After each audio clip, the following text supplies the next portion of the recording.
there's so much magic happening around this person, but she's worthy now to receive it. And that is the key, because the universe only gives us what we think we're worthy of receiving. So we got to become initiated. And I've heard you say that we sign up to become victims of our own life. Explain what that means and how do we start shifting that away and what the alternative is. I think there's degrees of understanding this, Jay, because people use the word victim so much, and I don't really think we spend a lot of time really unraveling the idea. But if I said to you, Jay, how you doing today? And you said, well, I'm really upset because of this person or this circumstance or this condition in my life, then what we're saying, this is not conscious.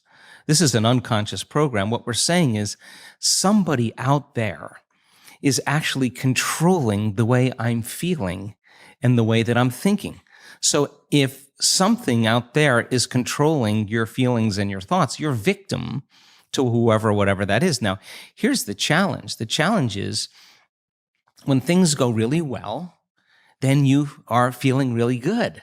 But when things aren't going very well, then you're feeling pretty bad. So then the end result of that is that many people then become unconsciously reliant on something out there to change how they feel and hear. But if they don't understand that they're creating reality all the time, and they're living in lack, in unworthiness, in separation for their whole entire life, waiting for the event to happen to take away their lack or emptiness, well, they'll spend their whole entire life wishing, wanting, waiting, hoping. And so then that creates further separation from things changing. So then the idea then is to turn that battleship around. Is it possible then that the way you think and the way you feel can begin to produce effects in your outer world? Now, that isn't something that you swallow in one bite. It's a process of gaining knowledge. It's a process of practice. It's a process of experience. But once you start seeing those synchronicities, those coincidences, those opportunities that start to fall into place because you're experiencing change in your outer world, if you're doing the work, you're going to start paying attention to what you're doing inside of you that's producing the effect outside of you. And once you correlate the changes of what you're doing inside of you with the effect you produced outside of you, you're going to pay attention to what you did and you're going to do it again. And all of a sudden, you're going to start believing more that you're the creator of your life and less of the victim of your life. So if your thoughts and feelings somehow have an effect on your outer world, and you're reacting to the same people at the same place at the same time in the same circumstances, then you're actually reaffirming the same reality because you're thinking equal to everything that you know. So that in order to change that, we have to begin to be greater than our environment. And being is how we think and feel. So when people begin to practice this, they're not so quick to give their power away to the person or condition in their life, because the stronger the emotion you feel from some problem or condition in your life, the more altered you feel inside of you, the more you pay attention to the cause. Well, where you place your attention is where you place your energy. So you're giving your life force, you're giving your energy away to that person or problem that you could be using to heal, that you could be using to create a new future. So then teaching people then how to self-regulate and find the present moment and settle their body down from those unconscious programs or those emotions that they're conditioned to. That's the work. And so then when you start lowering the volume to those emotions and you're doing the work and mastering yourself in some way, as you begin to change your emotional state, you're not going to be thinking about that person or problem, and you're going to begin to take your power back. And it literally begins to build a person's own electromagnetic field. Now, they have energy to heal. They have energy to create a new future. Absolutely. No, I love that. And thank you for sharing that. It's incredible, some of the work that you've done and the people's lives that have been transformed. And what I want to get into now is that really practical aspect of like breaking that pattern, right? Because that's where most of us are. We have that negative self-talk. We have the victim mindset. We have the I'm busy. I've got too much going on. I'm overwhelmed, I'm experiencing anxiety, it's that person at work, it's my partner. Like we have that. That's reality of where we are today. Yeah. How do we break that pattern in a way that actually makes a difference and is easy enough as a starting point? Yeah, it's been said that you should meditate for 20 minutes a day. Unless you're really busy, then you should meditate for an hour a day. Yeah, I love that. That's why, by the way, that's why I meditate for 2 hours a day. Yeah. So look, I mean, information is what opens that door. I mean, if you think that your thoughts have something to do with your future, just from a theoretical standpoint, that your thoughts create your destiny, and you think 60 to 70,000 thoughts in one day, and 90% of those thoughts are the same thoughts as the day before, well, then your life isn't going to change very much as long as you're thinking the same way. And those same thoughts lead to the same choices. The same choices lead to the same behaviors. The same behaviors create the exact same experiences, and we anticipate the same feelings or emotions from those experiences, and those emotions are the payoff that drive our very same thoughts. Well, our biology, our neurocircuitry, our neurochemistry, our hormones, and even our gene expression will be equal to how we think, how we act, and how we feel. And how we think, how we act, and how we feel is called our personality. And our personality creates our personal reality. That's it. So the present personality who's listening to this show has created the present personal reality called their life. So if you can latch on to this idea, if you want to create a new life, a new personal reality, you got to change your personality, which means you better start thinking about what you've been thinking about and changing it. You begin to become conscious of your unconscious actions or habits or behaviors and modify them. And then we have to begin to look at the emotions that we live by every single day that are keep us connected to the past and decide, do these emotions belong in our future? So most people are trying to create a new personal reality as the same personality, and it doesn't work. You literally have to become someone else. So the principle in neuroscience says that nerve cells that fire together wire together. You keep thinking the same way, making the same choices, demonstrating the same habits, creating the same experiences that stamp the same networks of neurons into the same patterns, all for the familiar feeling called you. And you do that for 10 years on end. You're going to begin to hardwire certain patterns in your brain that becomes your identity. And by the time we're 35 years old, it kind of becomes fixed, right? And psychology used to say that you can't change that, but we now know that you can. So then that kind of box in the brain, that is the habit of ourselves. It's we're 95% of the time running a series of programs. So then sitting and doing the work, we have to become disentangled from those programs. And so the moment you decide to do something differently or make a new choice, what most people don't want to face is that discomfort. And that discomfort, that uncertainty, that lack of predictability, that unknown is what people are afraid of, because they'd rather live in guilt. At least they can predict who they're going to be than take a chance in possibility. So when a person begins to understand this and you say, well, how long have you been this way? And they say, I've been like this for 35 years. And you say, why 35 years? Because 35 years ago, I had this one event. Well, the stronger the emotion you feel from the reaction from that event, the more altered you feel inside of you, the more the brain narrows its focus and freezes the image and takes a snapshot. And that's called a memory, right? So then forget the memory. Just overcome the emotion, because it's the emotion that keeps you anchored to the past. So that sounds really good theoretically. But when you step out into that unknown, into that void, the body really is in a habit. And when a habit is when the body becomes the mind. Or if you're thinking about that past event and it's producing an emotion, well, you need an image and a feeling to start the conditioning process. So the body's either conditioned into the familiar past or it's hardwired in the predictable future, because it wakes up every single day and runs through the same series of routine actions. So the present moment then becomes the unknown.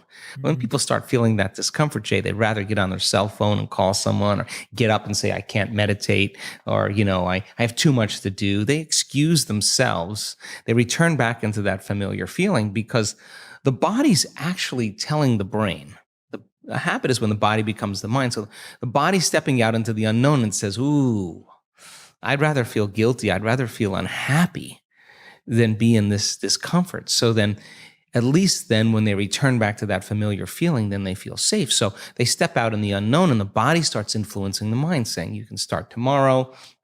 You're too busy. It's your mother's fault. It's your culture's fault. And I don't have enough money. This isn't going to work. Those are the programs in there that are standing in the way between you and your future. So then nerve cells that no longer fire together no longer wire together. So the act of observing those states of mind and body means you're no longer the program. You're the consciousness observing that program. So then to meditate, it means to become familiar with. So as you become familiar with those thoughts, you become conscious of how you speak, you become aware of how you act, you notice how you're feeling.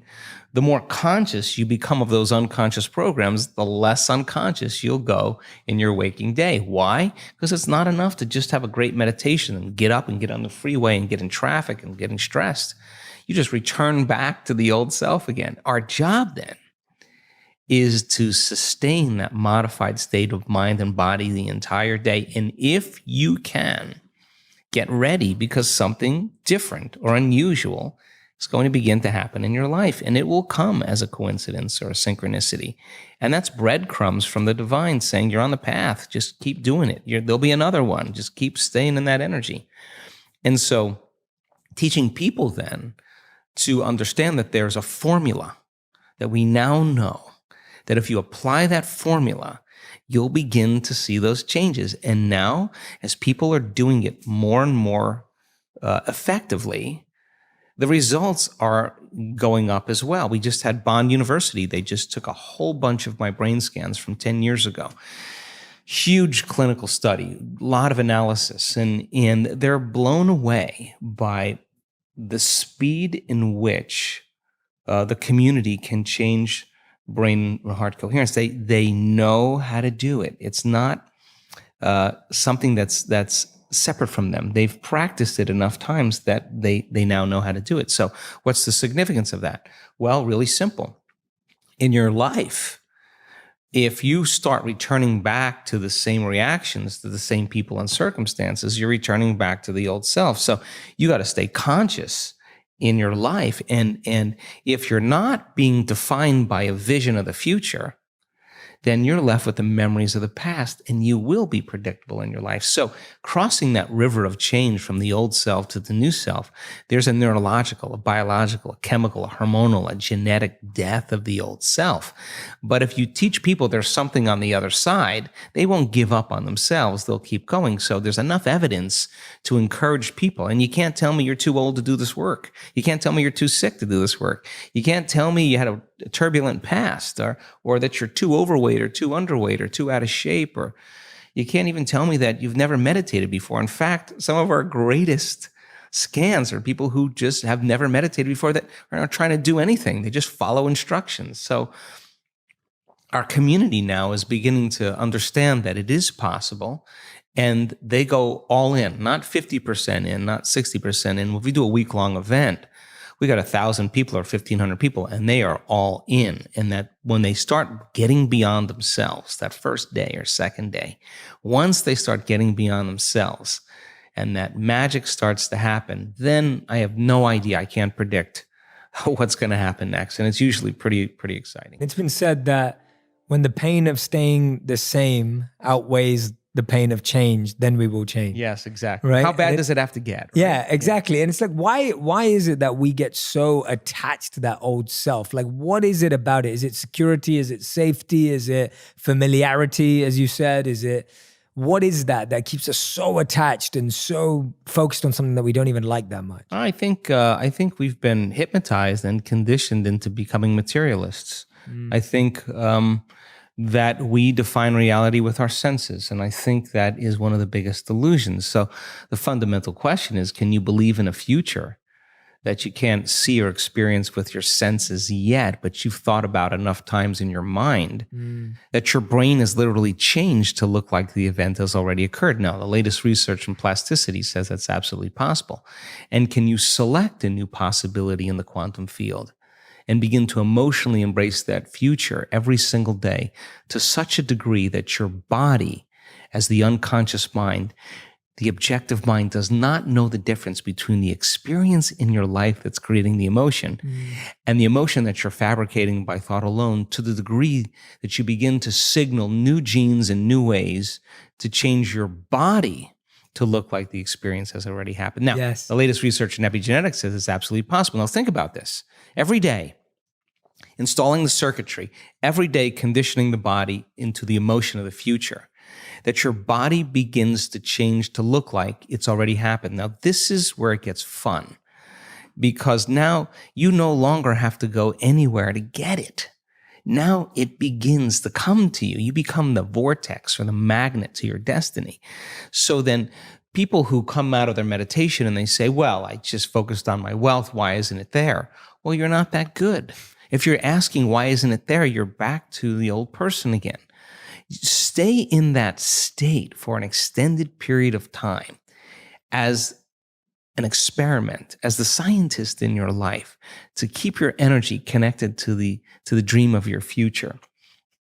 And then see what kind of effects begin to take place without moving into impatience, without moving into frustration, without starting to analyze why it hasn't happened or when. That is the trap of defining reality with your senses. So you have the thought of your future and you don't see it, then you experience separation.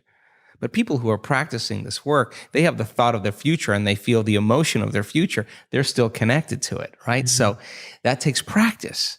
And it's just learning, like hitting a golf ball, hitting a tennis ball, dancing the salsa, crocheting, whatever it is. You gotta start out staying real conscious and learning. Then you get good at it and it gets to be instrumental. It gets to be fun. And that's what I want for everybody, that the act of creation should be a blissful, playful, ecstatic, loose, free process. And so I love the idea of people taking time out of their lives to prove to themselves that if they're defined by the vision of the future, then they're not living by the memories of the past. And that's where the unknown exists. So many people, the unknown is a scary place. So they don't see that future because they're used to seeing that future with evidence, with their senses.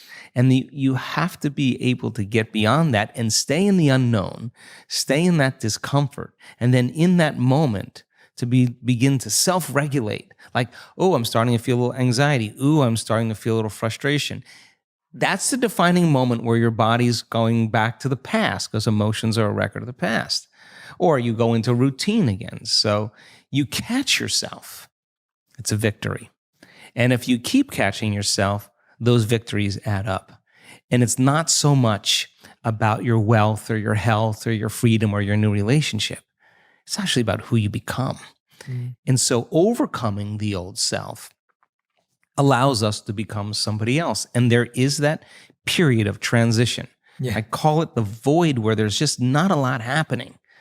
And you just got to be able to keep going and continuously get to the end of your belief, where most people stop. I just had a fabulous conversation with someone this weekend. Broke through to the other side, and now there's so much magic happening around this person.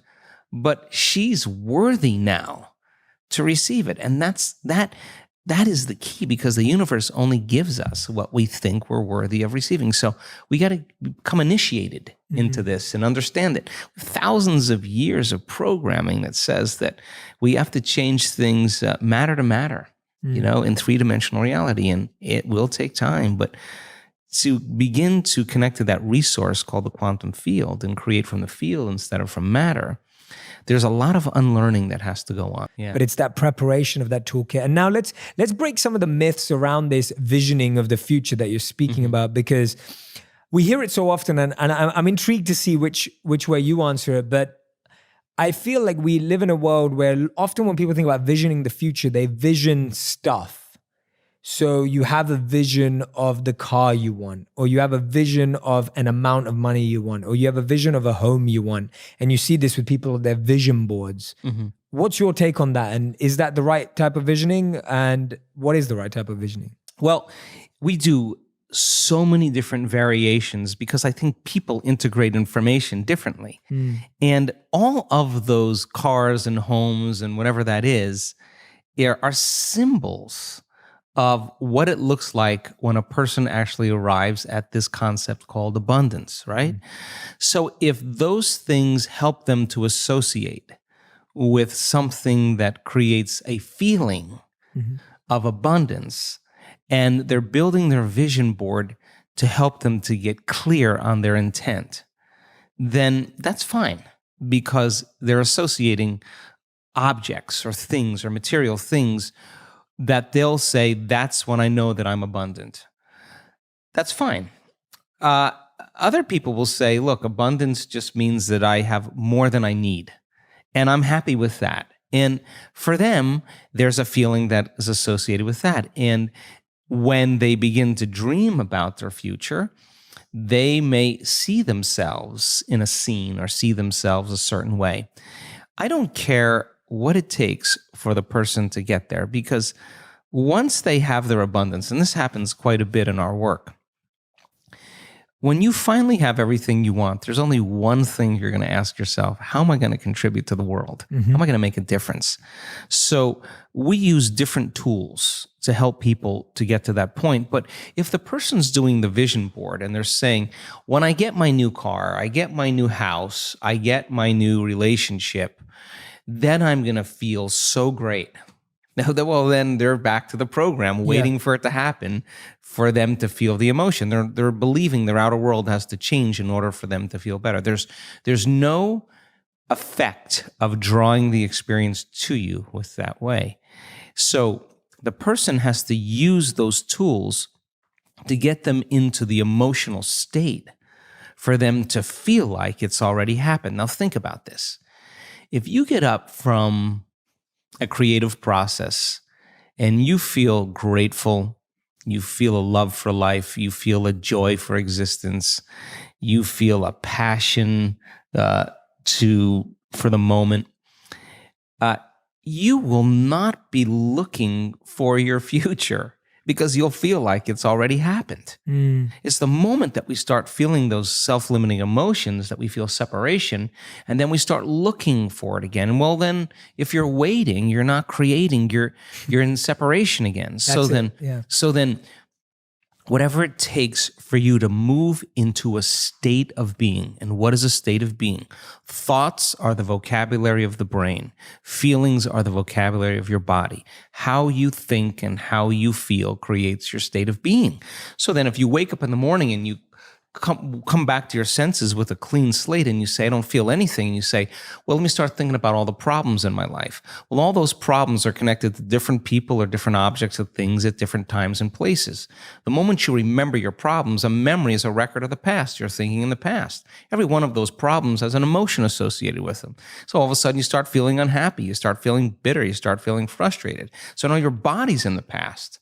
So then most people then create a state of being that's connected to their past. And if they're in the familiar past, then they are going to crave the predictable future and they're going to fall back into routine. So then we want people then to get very clear on that vision of their future, however they do it, and begin to combine that clear intention with an elevated emotion. And the stronger the emotion they feel from the vision they're creating, the more altered they feel inside of them, the more they're going to pay attention to the pictures in their mind. And now they're remembering their future. And biologically, it's exactly the same as remembering your past. In fact, if you're not being defined by a vision in the future, it means you're making your past more real than your future. You're falling in love with your past. You're more in love with your past than you are with your future. That you're believing in your past more than you're believing in your future. When you get to that moment where you have that feeling, that's your compass. Because that feeling is going to drive your behaviors.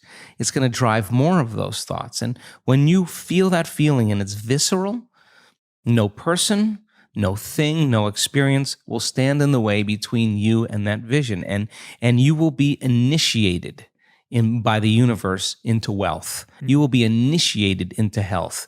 You'll be initiated into freedom. Those people, all those people that have healed themselves of all those different health conditions, they are so humble and so happy, and they feel so great that they would never trade this feeling because of what you thought of them. They've left that program behind a long time ago.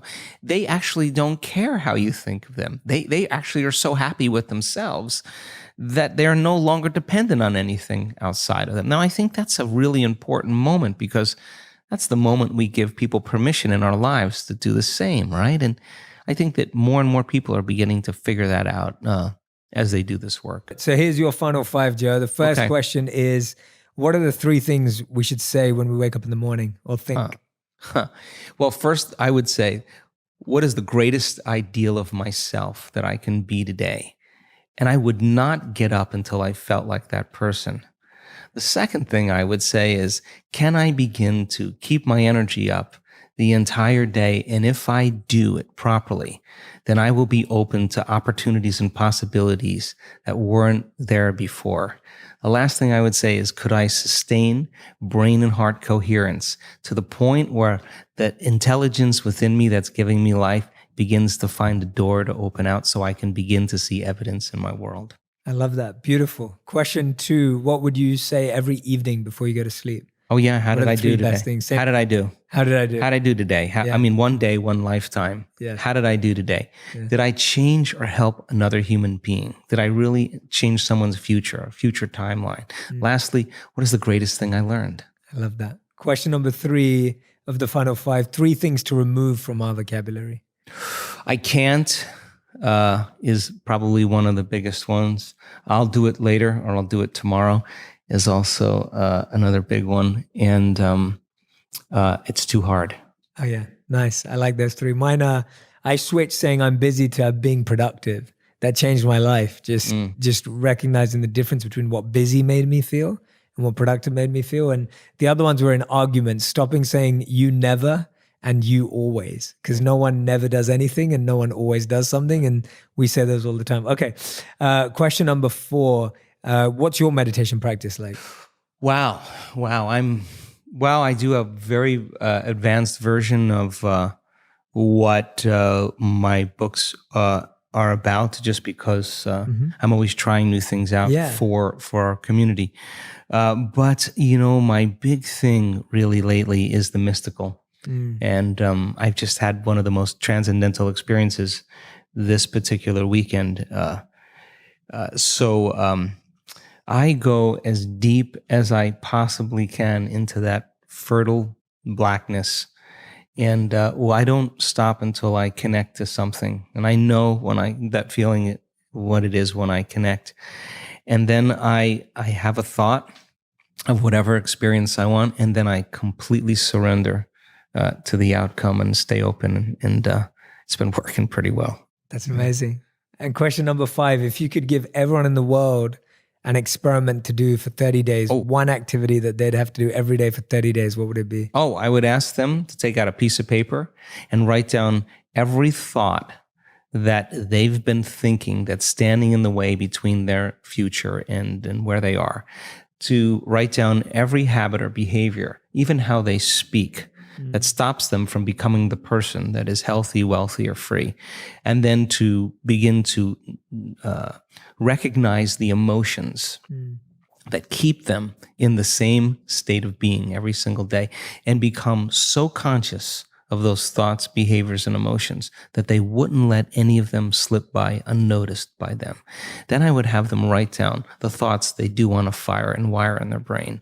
I would have them write down what the behaviors look like of a great person that they wanted to become. And I would have them practice thinking about it and practice rehearsing it. And then I would say to them, what emotions would you feel when your future happened? Because you have to teach your body emotionally what that future feels like before it happens. And every day, if you practice that, diligently and sincerely, and just become conscious of who you no longer want to be and keep becoming conscious of who you do want to be, you should begin to see evidence in your life. And when it comes in a way that you least expect, that surprises you and leaves no doubt that it's come from a greater mind, then you'll be inspired to do it again. And now we believe we're more the creators of our lives and less of the victims of our lives.